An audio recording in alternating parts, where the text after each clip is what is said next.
আমরা এখনও আশাবাদী আজকে রাত্রে থেকে শুরু হবে, তবে ডেফিনেটলি আজকে রাত 10টার পর থেকে মানে আমরা হয়তো সীমিত আকারে হলেও সাইট এবং প্ল্যাটফর্মটা অন করে দিব। 10 তারিখের আগে এখনও সময় আছে, তাই আমরা ইচ্ছা করে একটু সময় নিয়ে আমরা টিকিটগুলো ছেড়েছি।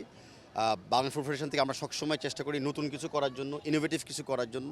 তো প্রথমবার কিছু করতে গেলে ইনোভেটিভ হতে হলে একটু ভুল ত্রুটি হতে পারে, যেটা আমি স্বীকার করে নিয়েছি। কিন্তু ইস্যুটা না যে সমস্যা হচ্ছে, কারণ ইস্যুটা হলো আমরা কত দ্রুত সমস্যাটাকে সমাধান করতে পারছি। আমরা আশাবাদী ভেরি কুইক আমরা সমাধান করে দিব।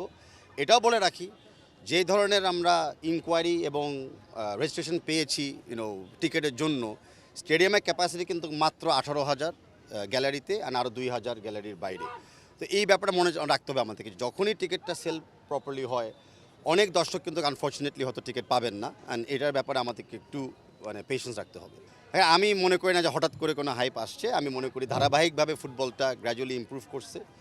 ফুটবলে অনেক ডিপার্টমেন্ট ছিল, আমি মনে করি হঠাৎ বলবো না, যে জায়গাতে আমরা সবচেয়ে বেশি কোঅর্ডিনেশন, যে একই সাথে কোচিং, রেফারি, ন্যাশনাল টিম, মেয়ে national team, youth football, technical committee যেগুলি আছে, সব কিছু নিয়ে আমরা কিন্তু কোঅর্ডিনেটেডভাবে আগাচ্ছি। তাই আমি মনে করি দৃশ্যমান হয়ে গেছে জিনিসটা।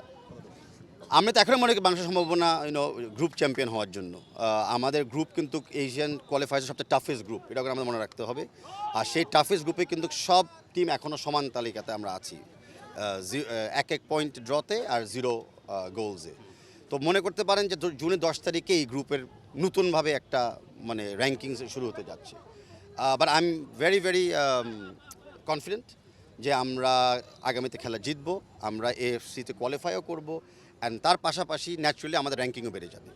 দেখেন, আমরা সব কিছু করছি যেন একদম সাধারণ ফ্যান, লয়াল ফ্যান যেন টিকিটটা নিজের হাতে নিতে পারে, কারো ব্রোকার বা কারো মাধ্যমে নয়। আর যারা যারা কালোবাজারি করতে চায়, তাদের তো আপনারা নমুনা শুনেই গেছে এই মুহূর্তে, যে সাইবার অ্যাটাক যেটা হয়েছে আমাদের ওয়েবসাইট এবং টিকিটিং প্ল্যাটফর্মের উপরে, সেটা কিন্তু মূলত হয়েছিল বিকজ একটা বা দুটো আইপি অ্যাড্রেস থেকে চেষ্টা করেছিল ব্যাপকভাবে টিকিটগুলোকে ব্লক করার জন্য। সেটা আমরাই হতে দিই নাই, সেই কারণে কিন্তু এখন সাইটটা ডাউন আছে। বাট আমরা নিয়মিত ব্ল্যাক মার্কেট এগেনস্টে আমরা অভিযান চালাবো।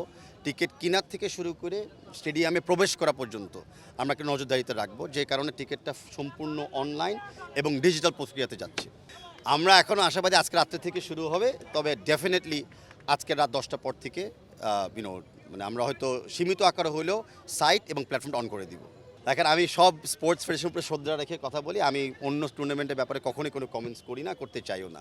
স্পেসিফিকলি আমাদের ব্যাপারে আমি বলতে চাচ্ছি যে আমাদের ম্যাচ ডেতে ডেফিনেটলি একটা সার্জ অফ ফ্যান্স বেস আসতে পারে। আমরা তাদেরকেও স্টেডিয়ামের বাইরে অনেক আয়োজন রাখছি, যে যারা যারা হয়তো স্টেডিয়ামে প্রবেশ করতে পারবেন না কিন্তু স্টেডিয়াম কমপ্লেক্সে ফ্যান জোনে থাকতে চান, সেসব ব্যাপারেও আমরা কিন্তু এনাফ আমি মনে করি অ্যাক্টিভিটিস তৈরি করতেছি যেন সবাই কিছু না কিছুভাবে এঙ্গেজ থাকে। অলরেডি আমরা শুনতে পাচ্ছি অনেক ফ্যান অনেকে করে ফেলতেছে, বাট আমরা বিএফএফের পক্ষ থেকে অফিসিয়ালি আমরা 8টা বিভাগীয় শহরে আমরা ফ্যান জোন করতে চাচ্ছি উইথ বড় স্ক্রিন আকারে। তার পাশাপাশি আরও অনেকে ব্যক্তিগত উদ্যোগে চেষ্টা করবেন, আমরা জানি, তাদেরকে আমরা সহযোগিতা অবশ্যই করব।